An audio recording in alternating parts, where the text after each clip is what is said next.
Welcome to The Explainer. I am absolutely thrilled to have you here. If you're a focused learner who loves breaking down complex ideas into clear, actionable frameworks, well, you are in exactly the right place. Today, we're exploring a fascinating and honestly, sometimes super frustrating quirk of human psychology. We're going to look at the exact mechanisms of how our own minds can literally sabotage our happiness, and more importantly, how we can actually rewire that process. Okay, let's dive into this. Have you ever had just a brilliant, productive, fantastic day, completely derailed by a single, minor negative detail? You know the feeling. Maybe you received 10 glowing pieces of feedback on a project, but there was one tiny little critique, and suddenly, boom, that's the only thing you can think about. The whole great day is just ruined. It's an incredibly common human experience, but why do we actually do it? Section 1, the mind's false reality. To really understand why our bad days happen, we first have to understand how our brain processes reality. We need to look at a concept called metacognition, which is basically the skill of thinking about our own thinking. We so often assume our minds are like objective video cameras, perfectly recording the world exactly as it is. But as the source material for today's explainer reveals, that is fundamentally incorrect. The absolute foundational truth for everything we're unpacking today is this: thoughts are not facts. It sounds so simple, right? But it's profound. Our mind doesn't experience reality directly. It guesses, it interprets, it fills in the blanks, and it just makes up stories. We lug these thoughts around everywhere we go, and we blindly trust them as absolute truths. But they're often just interpretations shaped by our past experiences and unconscious biases. So when our brain's interpretations don't align with reality, it creates what psychologists call cognitive distortions. These are very specific, irrational thought patterns. Think of a cognitive distortion almost like a faulty camera lens. It separates you from objective reality, it warps the image of your life, and ultimately it causes you emotional pain. Because when your picture of the world is false, you suffer. Section 2, 2 destructive mental habits. While there are tons of different types of cognitive distortions out there, ranging from catastrophizing all the way to fortune-telling, today we're going to zoom in on two highly specific, deeply ingrained habits. These are two silent joy drainers that most of us engage in literally every day without even realizing it. And this brilliantly illustrates the core dynamic at play. You can pick roses, or you can pick weeds. Our mental focus directly dictates whether we experience the beauty or the pain in our daily lives. The two distortions we're about to look at are essentially the psychological equivalent of walking into a magnificent, beautiful rose garden and choosing to hyper-focus entirely on the weeds. Section 3, disqualifying the positive. This first destructive habit isn't just about casually ignoring good things. It's a much more aggressive psychological defense mechanism where we actively reject the good things that happen to us. Disqualifying the positive happens when you maintain a negative belief about yourself or a situation, even when there is clear, objective evidence pointing right to the contrary. You discount positive experiences. You actively rob yourself of joy by convincing yourself that your successes simply aren't real, or, they just don't count for some arbitrary reason. Let's say someone tells you that you did a great job.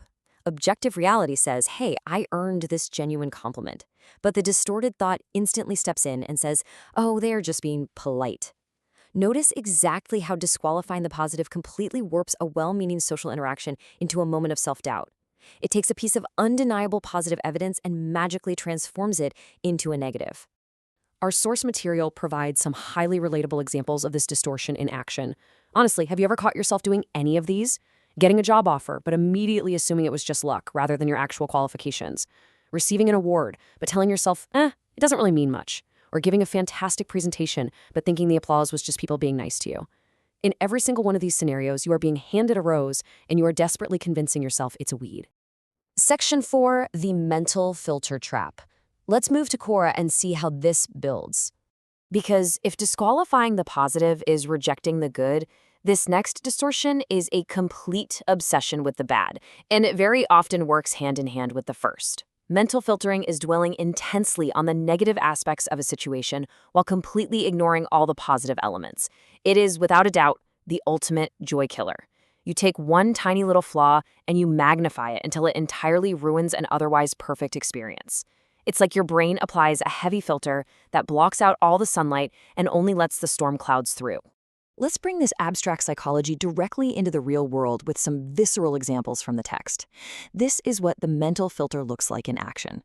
You get an A on a math test, but you obsess over the single question you missed. A friend tells you that you look great, but you can only focus on a tiny coffee stain on your shirt. Or you have an absolutely fantastic day at the beach with your family, but you let a mild sunburn completely ruin the memory of the entire trip. Now, what's really interesting about this is how powerfully it illustrates the deletion of joy. A distorted view tells you that one disagreement ruined the entire family gathering. Compare that to objective reality, we had hours of fun, despite one brief argument. The mind's filter literally deletes hours of happiness, connection, and laughter just to spotlight 5 minutes of conflict. It is a massive computational error in how we process our own reality. Section 5, how to break the cycle. So the natural question here is, how do we actually fix this? If our brain is on autopilot, filtering out the good and disqualifying our successes, how do we rewire the machine? Well, it all starts right here with the cognitive triangle. This is a foundational concept from cognitive behavioral therapy. Basically, there is a direct, reciprocal relationship between three things: your thoughts, your feelings, and your actions. A distorted thought, like, I'm a failure because I missed one question, creates a negative feeling of anxiety or shame. And that negative feeling, it drives a negative action, like self-sabotage, withdrawing from your friends, or snapping at a loved one. But here is the incredibly empowering truth. By interrupting this cycle at literally any point, you can bring about positive change. You do not have to be a victim of your automatic thoughts. Simply noticing a thought like, my success was just luck, allows you to insert a mental wedge. You stop the negative thought, which stops the negative emotional spiral, which prevents the negative behavior. Awareness is absolutely your first line of defense. To actually insert that wedge, the text offers a brilliant, wonderfully simple method called the radar technique. Radar stands for reflect, describe, and respond. Step 1, reflect. Pause and just observe what is happening in your mind without trying to fix it. Just watch it. Step 2, describe. State the thought clearly, using plain language like, I am filtering right now. Step 3, respond. Deliberately choose how to engage with the thought by asking if it is actually based in fact. It's a deliberate way to create breathing room between what you automatically think and what you actually do. So the crucial point is seeing exactly how this applies in the real world. Let's apply radar to our earlier stain on the shirt scenario. Reflect. You notice you're obsessing over the stain while your friend is complimenting you. Describe. You tell yourself internally, okay, I am filtering out the compliment and focusing on the flaw. Respond. Instead of apologizing profusely for the stain, you simply say thank you for the compliment and you refocus your attention on enjoying the conversation. Boom, you just broke the cycle. To summarize the core practical solutions to defeat these two specific distortions, first, to stop disqualifying the positive, you must practice accepting compliments with a simple, unqualified thank you. Stop arguing with people who say you did well. Just accept it. Second, to defeat the mental filter, you have to deliberately seek out positive evidence. When you catch yourself obsessing over a negative detail, consciously force your brain to find and acknowledge 3 positive aspects of that exact same situation. As we wrap up this explainer, I really want to ground our lesson with this powerful quote from James Allen, which was highlighted in the source text, suffering is always the effect of wrong thought in some direction. It is a pretty stark reminder that through cognitive distortions, like mental filtering and disqualifying the positive, we are so often the architects of our own misery.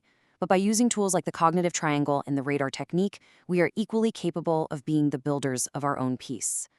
Which leads me to leave you with this final provocative question. If your thoughts aren't facts, what beautiful reality are you filtering out right now? Take a moment today to really reflect on that. Are there roses right in front of you that you've been mistaking for weeds? Thank you so much for joining me on The Explainer today. Keep learning, keep questioning your thoughts, and I'll see you next time.